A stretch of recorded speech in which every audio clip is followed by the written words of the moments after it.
자, 드루킹, 김경수 둘이서 대지를 했는데요. 드루킹이 지금 진술을 번복을 했다. 그래서 신빙성이 타격을 입었다. 그래서 김경수의 구속영장에 특검이 고민이 있다. 이런 소리를 지금 언론이 내고 있습니다. 자, 말을 바꾼 사람은 드루킹 뿐만 아니라 김경수도 말을 바꿨습니다. 둘 다 대지를 하니까 말을 바꿨어요. 그런데 김경수가 말을 바꾼 부분은 별로 부각하지 않고 드루킹이 오락가락 했다면서 일부에서, 그래서 드루킹의 말이 신빙성이 없다라고 지금 그렇게 이야기를 하는 내용을 언론들이 집중적으로 흘리고, 김경수가 그렇게 한 부분에 대해서는 별로 이렇게 보도를 하지 않고 있습니다. 대질 조사에서 드루킹은 김경수에게 오사카 청탁을 어떻게 했느냐 하니까 김 지사가 아닌 보좌관 한모한테 했다라고 하고, 청탁 시점도 기존에 알려진 2017년 6월 17일보다 늦다고 설명을 하니까 특검이 그해 12월 14일 작성된 문건을 제시하며 설명을 요구했다는 거예요. 6월 7일 의원회관에서 바둑이를 만나서 오사카 총영사를 요구했다라는 겁니다. 여기서 바둑이는 김경수지요. 이 문건을 읽은 드루킹은 자신의 진술과 상반되는 내용이 나오자 당혹감을 감추지 못했고, 처음 보는 문건이라 하다가 문건에 잘못 기재했다고 입장을 정리했다는 거예요. 그래서 진술과 문건의 입장이 흔들렸다, 이렇게 이야기를 지금 하고 있는 거예요. 또 더 나아가서 2016년 11월 9일에 최근에 날짜가 확정됐죠.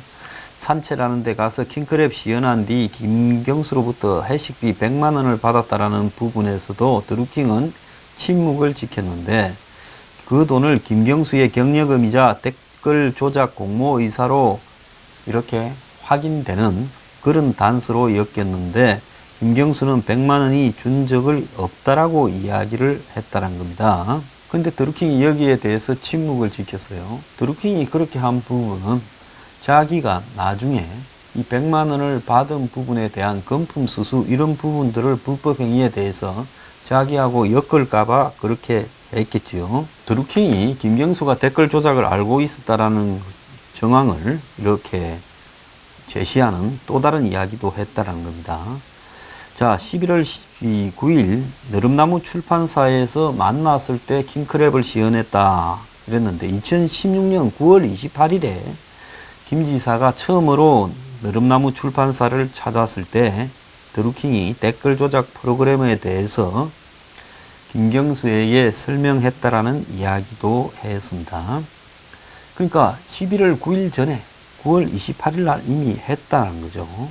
그때 빔 프로젝트를 백에 쌓아서 경공모 소개한 뒤 한나라당이 2007년 불법 매크로 프로그램을 사용해 대선에서 승리한 만큼 우리도 대응이 필요하다 했는데, 이 부분을 갖다가 이런 댓글 조작 프로그램 도입의 필요성을 김경수한테 설명했다라는 부분을 드루킹이 주장을 한 겁니다.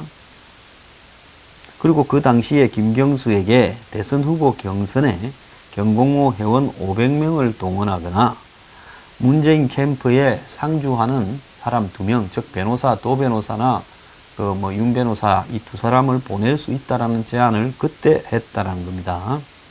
자, 여기에 김경수는 출판사를 찾아 경공모 소개만 들었지 댓글 조작이나 대선 후보 경선 이야기는 나누지 않았다, 이렇게 주장을 했고, 특검은 드루킹의 진술에 허점이 발견됐지만 입에 의존하지 않겠다 이러는데요. 이런 부분을 가지고 현 정권을 이렇게 편드는 언론들은 드루킹의 마치 주장들이 다 무너진 것처럼 이렇게 이야기를 하고 있습니다. 근데 이 내용에 보면 100만 원 받은 부분은 드루킹이 자기가 분리해서 안 했을 것이고, 하도 많은 사안을 다루다 보니 오사카 총영사 자리를 언제 이야기했는가 하는 부분에서 순간적으로 머리가 정리되지 않을 수 있지요. 그런데 그것보다 더 심각한 것은 김경수가 센다이 총영사를 추천했을 수도 있다라고 통화 내역을 내밀자 말을 바꿨다라는 지금 보도도 있습니다. 자, 김경수는 2차 조사를 받기 위해 특검 사무실에 들어서기 전까지는 센다이 총영사직을 제안한 적이 없었다고 관련 혐의를 부인했는데, 특검팀에 따르면 김경수는 영상조사실에서 센다이 총영사를 제안하지 않았지만 인사추천은 했을 수 있다며 입장을 바꾸었다는 겁니다. 특검팀이 김경수를 상대로 드루킹과의 통화 일시가 모두 담긴 통화 내역 자료, 모바일 메시지 내역 등을 꺼내서 보인 직후에 그렇게 김경수가 입장을 바꿨다는 거예요. 자, 특검은 경찰로부터 지난해 5월부터 최근까지 1년치 통화 내역을 전부 다 넘겨받았다는데, 드루킹은 최근 특검팀에 워드 파일로 작성된 두 사람과 녹취 정리본까지 냈다는 거예요. 김경수와 대지를 할 때 드루킹은 작년 12월 김경수로부터 오사카 총영사가 어려운데 센다이 총영사직은 어떻겠냐는 전화를 직접 받았다라고 주장을 했습니다. 센다이 총영사 자리를 제안했다는 것이 사실로 드러날 경우 김경수에게는 공직선거법 위반이 적용될 수 있어요. 왜냐하면 김경수가 6월 달에 지방선거에서 출마를 했는데 그 6월 달에 선거에 6개월 공소시효는 12월까지입니다. 지금 8월이니까 4개월 남았을 수 있어요. 그런데 그때 김경수가 지방선거까지 도와달라 했다라는 말까지도 하지 않았습니까? 작년 선거 전에, 그러니까 2017년 3월에 그 연장성 사항에서 드루킹 일행을 자르지 않고 뭘 챙겨주면서 데리고 가야 되겠다고 김경수가 생각을 했다면 그것은 선거법 위반이 될 수 있지요. 그래서 오사카 총영사직 문제로 사이가 벌어진 드루킹을 붙잡기 위해서 지방선거까지 센다이 총영사직을 역제안했고, 이 과정에서 6월 지방선거까지 잘 부탁한다고 회유하려 했던 것으로 지금 특검이 판단한다는 이야기도 나오고 있습니다. 그러면 지난해 12월부터 김경수가 드루킹 측으로부터 자신의 선거를 도움받으려고 했다면 이것은 공직선거법상 사전선거운동에 해당되는 이런 부분이죠. 그래서 드루킹 측 관계자는 중앙일보와의 통화에서 김경수가 센다이를 분명히 언급했고, 도리어 킹님이 고래 부른데요. 경공모 회원들은 참 드루킹 파워 좋았어요. 킹님이 이를 거부했다, 이렇게 말을 했다는 겁니다. 창피하다고. 그래서 김경수와 이 드루킹 간의 번복의 비중에 있어서 김경수가 결정적인 번복을 한 것이라고 저는 생각을 합니다. 자, 송인배도 불러다 조사했는데 이것은 매우 형식적인 조사라고 보고 백은우도 마찬가지일 거라고 보고 있습니다. 자, 그래서 특검이 지금 구속영장을 김경수에 신청을 하지 않는다면 저는 이 특검이 떡검이라고 보고 있습니다. 이런 특검을 32억이나 주면서 하게 할 이유가 없는 거죠. 지금 민주당 경선에 나선 후보들이 대표 경선에 서로 김경수를 구하겠다고 이렇게 이야기를 하는 우스꽝스러운 사태가 벌어졌습니다. 아무리 당선이 중요하다 하더라도 지금 이 대목에 김경수를 지키겠다. 김경수가 뭔데요? 뭔데 지가 뭔데 이러고 들어갑니까? 그리고 뭐 목이 끓여서 보수 유튜버가 어쩌고 하더니만 결국은 뭐 이재명 지지자였다가 등을 돌린 사람이었다는 거예요. 그래서 이 김경수가 뭔데 김경수를 구하겠다, 지켜내겠다라고 대표 경선에서까지 이야기를 해야 되냐. 경남 지역의 이 창원에서 11일 오후 1시 반에 경남도당 대의원 대회가 열려서 여기에서 이제 후보들이 참석을 했대요. 특검 대지라고 온 김경수가 특검이 정치적인 고려 없이 진실에 입각해 공정한 답을 내야 된다, 요렇게 큰 소리를 치고, 두 번째 나선 김진표 후보는 지금 전해철이 김진표를 밀면서 사실상 김진표가 친문을 대표하는 거 아니냐라는 이야기가 나오고 있죠. 김경수와 협의해서 영남의 신지도를 그리겠다, 이렇게 이야기를 했는데 중요한 것은 이해찬 후보 등 세 후보 모두가 김경수의 드루킹 특검 조사와 관련해서 우리 당의 소중한 자산이자 경남이 키워야 할 대한민국의 미래다. 도정에 전념할 수 있도록 지켜낼 것이다. 이렇게 이야기를 했다는 겁니다. 자, 특검까지 비판하며 피의자 김경수 감사기에 지금 혈안이 되었고, 심지어 일부 의원은 김경수가 나오다가 목이 좀 끓겼다고 경찰청장한테 따지기도 했다. 이렇게 이야기를 합니다. 송영길은 특검 공세와 여론의 재판에서 김경수를 반드시 지켜내겠다. 김경수와 함께 민주당을 발전시켜 문 대통령을 지켜내겠다. 문재인 당선을 위해 열심히 일하다 고초를 겪는 김 지사를 적극 도와서 하루빨리 도정에 전념할 수 있도록 힘쓰겠다. 김 지사가 특검의 무리한 행태로 여러 가지 어려움을 겪고 있지만 당의 소중한 자산이자 대한민국의 미래다. 책임지고 지켜내겠다. 자, 또 다른 한 후보는 김 지사를 피의자로 만들 근거가 없다라는 것은 다 아는 사실이다. 노무현 때 논두렁식의 적폐가 되살아난 거다. 저는 처음부터 특검 사안이 아니다라고 이렇게 말도 했다고 합니다.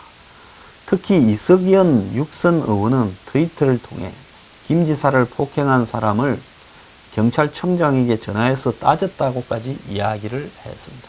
그래서 이 지금 영장을, 김경수 영장을 주 내에 이렇게 결정을 하겠다고 합니다.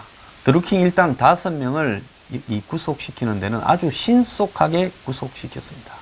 그런데 김경수에게 영장을 청구하는 부분은 그게 뭐라고 이렇게 오래 걸리고 있습니다. 자, 검찰이나 특검은 피의자 말을 믿고 하는 게 아니라 여러 가지 정황상으로 지금 상대가 악질적으로 거짓말을 계속 반복하고 있고 반성하는 기미가 없이 거짓말이 거짓말을 낳는 형태로 가고 있다면 당연히 이 부분을 구속영장을 쳐서 구속시킨 상태에서 조사를 해야 되는 거죠. 지금까지 김경수는 피의 사실에 대해서 단 하나도 인정한 게 없습니다. 그러면 드루킹 일행 5명을 구속시키고 있는 것은 도 변호사도 구속시키려다가 영장이 기각됐죠. 모든 것을 드루킹이 알아서 했다 해서 구속시킨 겁니까? 그것도 지금 마찬가지로 드루킹은 김경수가 시켜서 지시받고 했다고 주장하고 있지 않습니까? 쌍방이 이렇게 말이 엇갈리는데 왜 한쪽은 5명이나 구속하고 거기에 변호사까지 구속하려 하고 다른 한쪽은 구속영장도 그렇게 머뭇거리고 있냐는 겁니다. 자, 보통 대질신문이라는 것은 사람의 염치, 체면, 양심 때문에 보통 이렇게 거짓말을 하게 되면 대질에서 무너질 수밖에 없기 때문에 하는 마지막 수단이죠. 인간으로서는 해서는 안 될 일이라고 보는데요. 지금 다 망가진 드루킹과 지금 이 혐의가 터지고 나서도 특검이 되는데도 경남지사에 당선되어서 온 김경수 간에 이 대질신문에서 정말 김경수가 양심이 있었는가 하는 생각을 제가 해보는 겁니다. 민주당도 지금 양심을 상실했어요. 정권 잡아서 그간 잘 나가니까 겁나는 게 하나도 없이 법을 깔아뭉개고 왔는데 특검도 지금 이 눈치를 보고 있습니다. 특검은요, 김경수 구속시키지 못하면 특검은 아마 역사적으로 오명을 낳을 거고 특검에 참여한 사람들은 자신의 이 불명예를 각오해야 될 거라고 저는 보고 있습니다. 드루킹이 작년 3월 달부터 지방선거 잘 도와달라고 부탁을 했다고 김경수는 대선 치른 후 앞으로 잘 부탁한다며 인사를 건넨 건데 드루킹한테 김경수가 앞으로 잘 부탁할 일은 댓글 조작 말고 뭐가 있겠습니까? 사람 동원하는 거하고. 김경수는 체면이 없어요. 2,700만 원이나 뇌물을 받지 않았습니까? 그거 뇌물이지요. 그러지 않습니까? 그걸 뇌물이 아니라 하면 되겠습니까? 쪼개기 후원금 형식을 띄었을 뿐이지 지시를 내려서 일사불란하게 10만 원 이상씩 걷어가지고 수백 명이 2,700만 원을 전달했다 하면 그런 것이 뇌물이 아니고 뭡니까? 과거에 이제 쪼개기 후원금 같은 거 할 때 지시를 내려서 일사불란하게 돈을 갖다 주는 거 다 이렇게 뇌물성이라고 이야기를 했습니다. 그런데 지금 이 부분에 대해서는 수사도 지금 되고 있지 않다라는 것이 기가 찬 이유입니다. 자, 드루킹 사건 간단하게 요약하면 김경수는 구속영장이 청구돼야 되고요. 대한민국 판사에 한번 체면을 저는 봤으면 좋겠습니다. 특검도 체면이 있어야 되고요. 대한민국 판사도 체면이 있어야 됩니다. 정말로 봐줄라 하더라도 며칠이라도 그래 구속을 시킬 수 있는 체면을 가지고 있는가. 만약에 그렇지 않으면요. 대한민국은 법치국가가 아니에요. 문정권 뭐 하려고 대법원 행정처에 무슨 사법농단이니 조사하고 있습니까? 당신들도 체면을 지키지 않으면서 남들 체면 지키지 않은 거 조사해서 뭐 하겠다는 거예요. 누가 누구를 나무란다는 거예요.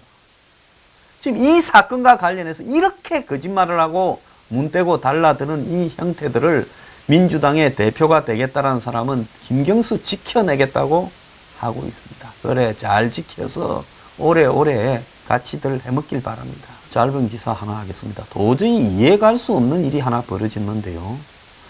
북한에 몰래 들어갔다가 쫓겨난 사람이 또 북한으로 가겠다고 이 DMZ를 향해서 차를 질주하다가 잡혀서 적발이 됐다는 거예요. 어떻게 이런 일이 가능한가? 대한민국은 이전에 북한에 몰래 밀월북 하다가 북한이 쫓아내서 쫓겨난 사람도 처벌하지 않고 마음대로 돌아다니게 하는 수준까지 돼버렸습니까?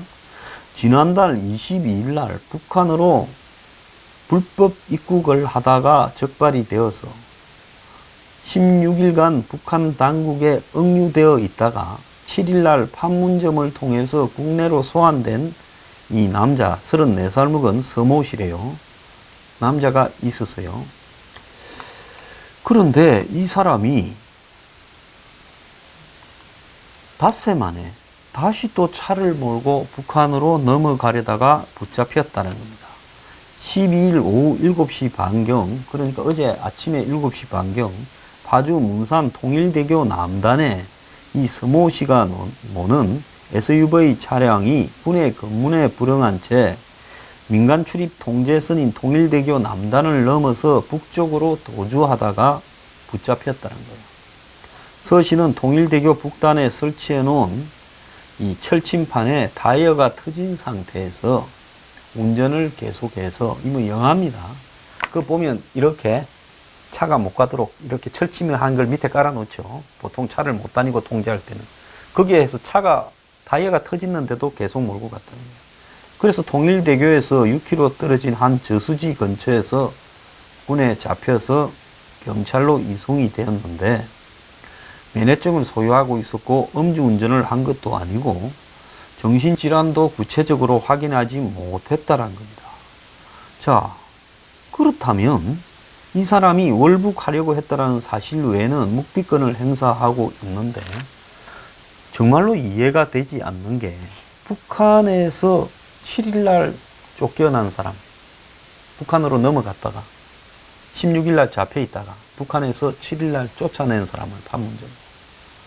그러면 그 사람을 넘어오면 구속시켜서 조사를 해야 될 거 아닙니까?